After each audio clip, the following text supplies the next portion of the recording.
अरे डॉक्टर साहब, मुझे इतना खांसी आ रहा है। मैं उस दिन आपसे दवा लेकर गया था, तब भी मेरी खांसी क्यों नहीं जा रही है?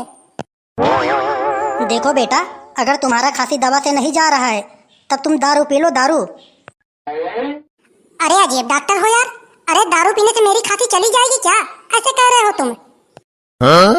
अबे दारू पीते पीते मेरी बाप की पूरी प्रॉपर्टी चली गई, सारा का सारा रुपया पैसा चला गया, खुद मेरा बाप चला गया। अबे तेरी खांसी क्यों नहीं जाएगी?